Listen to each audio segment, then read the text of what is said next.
தெலுங்கர் அப்படிங்கிறது தான் வந்து காரணம். அவர் வந்து அவருடைய பூர்வீகம் தெலுங்கு, பெரியாருடைய பூர்வீகம் தெலுங்கு, அதனால தான் எங்களால் பெரியாரை ஏற்றுக்க முடியல அப்படின்னு சொல்லிட்டு வேற ஒரு கூட்டம் இருக்குது. இப்போ பெரியாருடைய பூர்வீகம் தெலுங்கு, கருணாநிதியினுடைய பூர்வீகம் தெலுங்கு அப்படின்லாம் சொல்லிக்கிட்டு இருக்காங்களே, பெரியார் என்னைக்காவது தெலுங்கு பேசி யாராவது பார்த்துருக்காங்களா?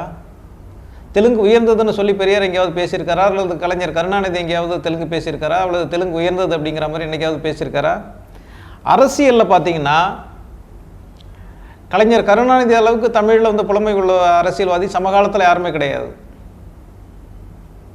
இவங்க அவரை மட்டும் கிடையாது, சுரதா, கவிஞர் சுரதா இருக்கார், ஓமை கவிஞர் சுரதா, அவரை வந்து தெலுங்கர் அப்படிங்கிறாங்க. இப்படி தமிழில் வந்து தமிழுடைய இலக்கியத்தை படித்து தமிழ் இலக்கியத்தில் வந்து கரை கண்ட பல பேரை வந்து இவங்க தெலுங்கர்கள் அப்படின்னு சொல்லி இவங்க வந்து அடையாளப்படுத்துகிறாங்க. ஆனால் இந்த தமிழ் தேசியம் பேசுகிறவர்களில் எத்தனை பேர் தமிழ் இலக்கியத்தில் வந்து கற்று தேர்ந்தவர்கள் அப்படிங்கிறத நம்ம பார்க்கணும். தமிழ் தேசியத்தினுடைய முன்னோடிகள்னு சொன்னால் தேவநேய பாவாணர் சொல்லலாம். தேவநேய பாவாணரே வந்து இந்திய மொழிகள் எல்லாமே வந்து தமிழிலிருந்து வந்தது அப்படிங்கிறார். அவர் அதில் தெளிவாக சொல்கிறார், திராவிடம் என்றால் ஒரே திராவிடம் கிடையாது, 2 வகையான திராவிடம் இருக்குது. வட திராவிடம், தென் திராவிடம்னு இருக்குது. தென் திராவிடம் என்பதுதான் நம்ம வந்து பேசிக்கிட்டு இருக்க தென் திராவிட, தமிழிலிருந்து உருவான மற்ற மொழிகள் எல்லாமே தென் திராவிட மொழிகள் அப்படிங்கிறார். அதே மாதிரி வட திராவிடம் அப்படிங்கிறது பாலி, பிராகிருதம் உள்ளிட்ட பிராகிருத மொழியிலிருந்து உருவான மற்ற மொழிகள் எல்லாம் வந்து வட திராவிட மொழிகள் அப்படிங்கிறாரு. இந்த வட திராவிட மொழிகளில் சமஸ்கிருத மொழி அதிக கலப்பில் இருக்குது, அதனால் அது சமஸ்கிருதத்தினுடைய கலப்பில் உருவான வட திராவிட மொழிகள் எல்லாமே வந்து வடவர்களுடைய மொழி.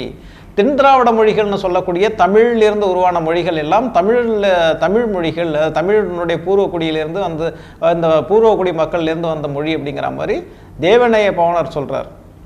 இப்போ தமிழ் தேசியவாதிகள் அவரெல்லாம் முன்னோடி. அப்படி இருக்கும்போது இவர்கள் ஏன் வந்து பெரியாரை மட்டும் குறி வைக்கிறாங்க அப்படின்னு பார்த்தா, பெரியார் வந்து ஆரியத்துக்கு எதிரானவர். இப்போ ஆரியத்துக்கு எதிரானவர் அப்படிங்கிறத சொல்லாமலேயே பெரியாரை குறி வைப்பதற்கு மொழியை அவர்கள் பயன்படுத்துகிறார்கள். இதுதான் உண்மை. இன்னும் சொல்ல போனால் இன்றைக்கி இருக்கிற மொழி சீர்திருத்தத்தில் எழுத்து சீர்திருத்தத்தை கொண்டு வந்தது பெரியார் தான்.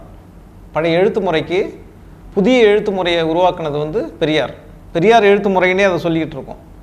அப்படி இருக்கும்போது பெரியார் தமிழுக்கு எதிரானவர் அப்படிங்கிற ஒரு பிம்பத்தை இவங்க கட்டமைக்க பார்க்குறாங்க.